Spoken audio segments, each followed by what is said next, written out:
Commence à te lever comme moi et commence à prier ce matin. Parce que le Dieu que je sers est le Dieu de mon Père. Je voudrais que dans cette même atmosphère prophétique, tu montes avec moi afin d'adorer, afin de prier, afin de briser les échecs maléfiques, afin de renverser les autels maléfiques. Tout ce que le diable a fait, j'annonce que c'est nul et sans effet. Parce que je crois au Dieu que je sers, que dans cette vie, il n'y a que le Dieu de la Bible, le Dieu de la Bible. Ore brocha kayabase.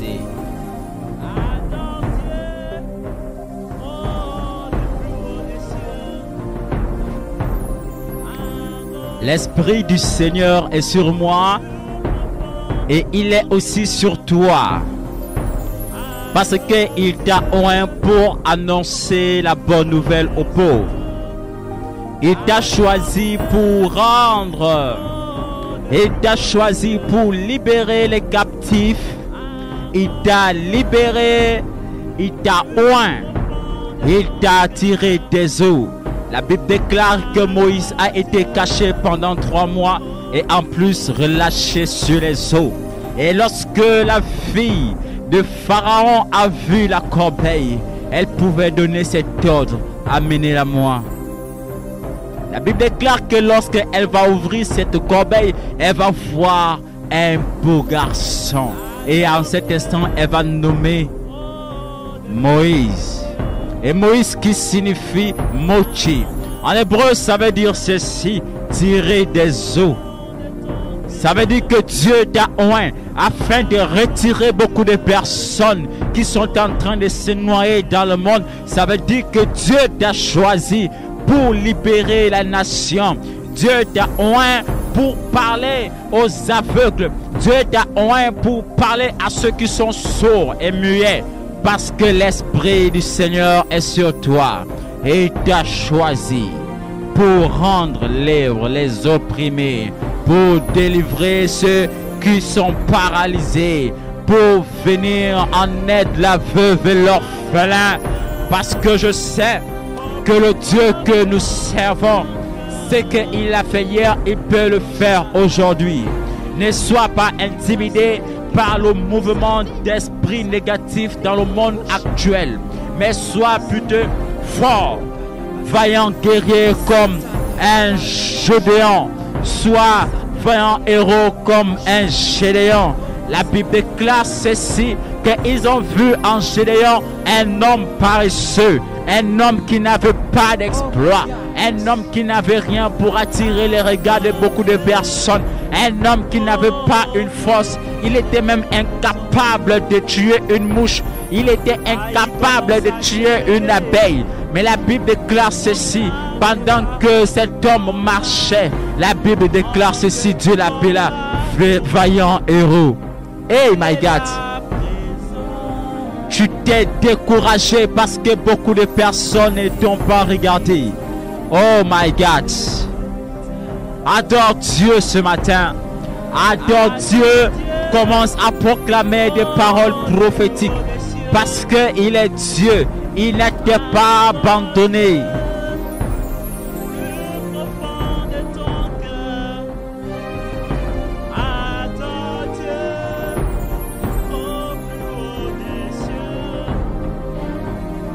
Adore Dieu.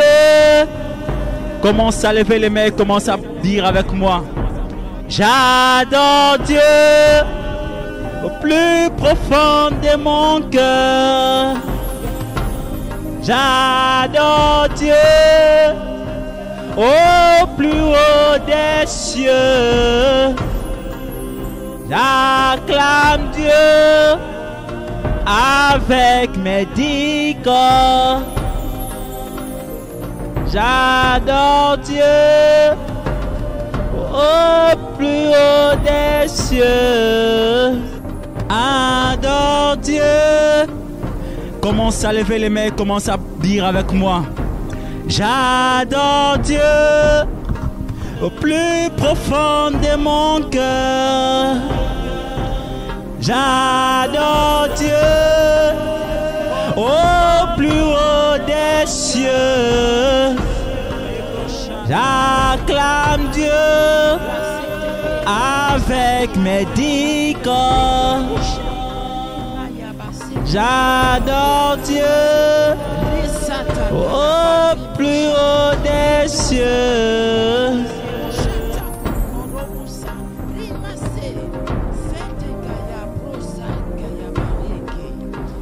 Je déclare que le diable n'a pas de pouvoir dans ta vie. Je déclare que les forces des ténèbres n'ont pas accès à ta vie. Je déclare que toutes ces semences négatives qui ont été implantées dans ta vie soient ôtées maintenant. Je déclare que tous les domaines de la sorcellerie qui ont été intégrés dans ta vie te libèrent maintenant pendant que tu entends le son de ma voix. Je prophétise que là d'où le diable a semé un autel pour invoquer ton nom soit brisé ce matin. Je suis en train de parler à l'esprit de quelqu'un. Tout ce que la sorcellerie familiale, que ce soit paternelle ou bien côté maternel, toutes les déclarations de sorcellerie qu'ils ont fait sur toi, elles nullent et sans effet. Dans le domaine du combat spirituel, il n'y a qu'une parole pour annuler une autre parole. Toutes ces semences de la sorcellerie, des incantations qui ont été implantées dans ta vie, dans ton ministère, dans ton appel, dans ton mariage, dans ta famille, dans la vie de tes enfants, dans la vie de tes proches, toutes ces semences sont ôtées maintenant par le Saint-Esprit. J'annonce à une vie ce matin que là d'où le diable a planté ton nom, là d'où le diable a enterré ton nom, là d'où le diable a enterré ton étoile, je suis en train de parler à la terre, que la terre vomisse maintenant tout ce qu'il a avalé au nom de Jésus de Nazareth. La Bible déclare ceci, qu'il y eut un homme de la Bible appelé Jonas. Il y eut un homme de la Bible appelé Jonas. Cet homme a été avalé par le poisson et il fut une durée dans le ventre du poisson durant 3 jours. Mais la Bible déclare qu'au 3e jour, le grand poisson va le revomir. La Bible déclare que le poisson, après 3 jours, va venir et vomir à destination.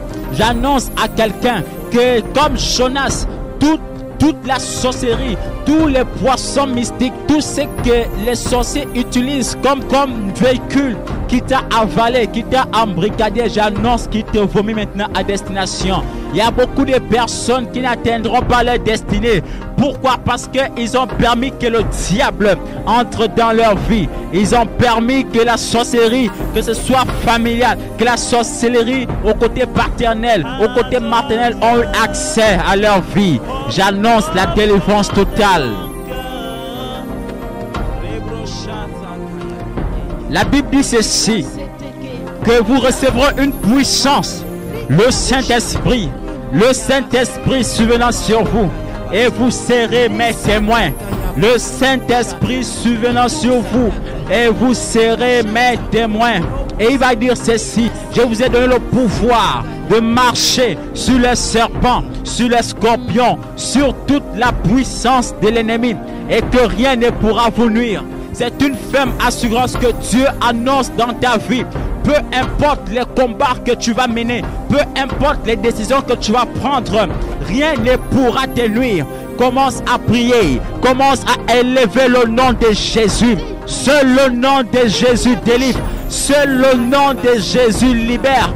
Tu peux être dans une position géographique critique, mais il n'y a que Dieu pour te délivrer. Dieu a délivré le peuple d'Israël dans les mains de Pharaon. Dieu a dit, Josué, fortifie-toi et prends courage. Dieu a dit que ce livre de la loi ne s'éloigne point de ta bouche, mais dites-le jour et nuit, afin d'agir fidèlement. Tu ne peux pas délivrer, tu ne peux pas marcher, tu ne peux pas célébrer le nom de l'Éternel si devant toi il n'y a pas le livre de vie. La Bible déclare ceci, que la sorcellerie a tellement atteint une dimension hautement élevée. Ça veut dire quoi? Que à cause de tes propres choses, tu seras combattu. À cause de ton argent, tu seras combattu. À cause de tes propres enfants, tu seras combattu. À cause de ton foyer, tu seras combattu. À cause de tes finances, tu seras combattu.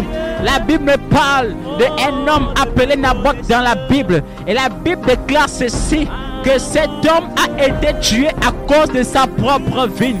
La Bible déclare que lorsque le roi va rentrer chez lui. Il y avait une reine qui s'appelait Jézabel.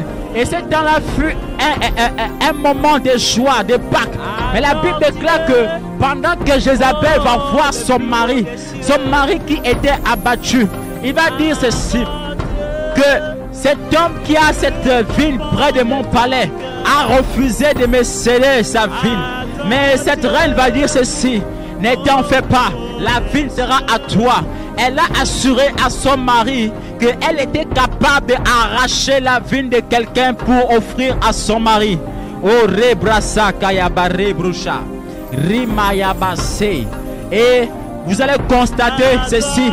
Ils ont fait une fausse accusation sur Naboth, disant que Naboth a insulté le roi, disant que Naboth a insulté la reine, disant que cet homme a insulté la ville. Frère, beaucoup de personnes viendront à toi pour dire ceci. Tu es accusé alors que tu ne connais rien. Les gens viendront te pointer du doigt et dire que ce que tu as fait, c'est toi. Nous t'avons vu, c'est toi. Maintenant tu es condamné, frère. Beaucoup de personnes qui te rendent de l'est à l'ouest, du nord au sud pour te pointer du doigt. Mais frère dans le Seigneur, cette histoire continue en disant ceci, que Naboth va être lapidé et sa tête va être sur un plateau. Frère, parce que quoi? Le roi a demandé sa vigne et il n'a pas cédé. C'était l'héritage de son père. Beaucoup de personnes viendront te combattre à cause de l'héritage de ton père. J'annonce ceci sur toi. Toutes paroles qui seront proclamées sur toi, toutes paroles qui seront annoncées sur toi seront nulles et sans effet. Toute décision que le diable pourra prendre sur toi, ça n'aura pas de pouvoir, ça n'aura pas de valeur, ça n'aura aucun effet. Au nom de Jésus de Nazareth, tout ce que le diable entreprend, tout ce que le diable est en train de préparer sur toi, ça n'aura pas de succès. Au nom de Jésus de Nazareth. Écoutez, dans le monde de la sorcellerie, il y a des hôtels qui sont bâtis. Et chaque hôtel de la sorcellerie a son nom. Parce que chaque hôtel qui est dans la Bible a son nom. Frère, il y a des hôtels qui sont construits avec ton nom. Ça veut dire quoi? Que lorsqu'ils auront envie de boire ton sang, ils vont invoquer ton nom sur l'autel. Et tu vas commencer à tomber malade. Tu vas commencer à tomber malade. Il y a des douleurs qui vont commencer à te faire mal. Il y a des douleurs qui vont te localiser. Il y a des hémorragies qui vont commencer à se manifester intérieurement. Pourquoi? Parce qu'ils ont besoin de ton sang. Parce qu'ils ont besoin de ton sang. Mais j'annonce ceci. À chaque fois qu'ils invoqueront ton nom sur l'autel de la sorcellerie, c'est le sang de Jésus qui va apparaître pour les consumer par le feu du Saint-Esprit. Au nom de Jésus, élève ta voix, commence à prier, commence à adorer Dieu avec moi. Adore Dieu au plus profond de ton cœur.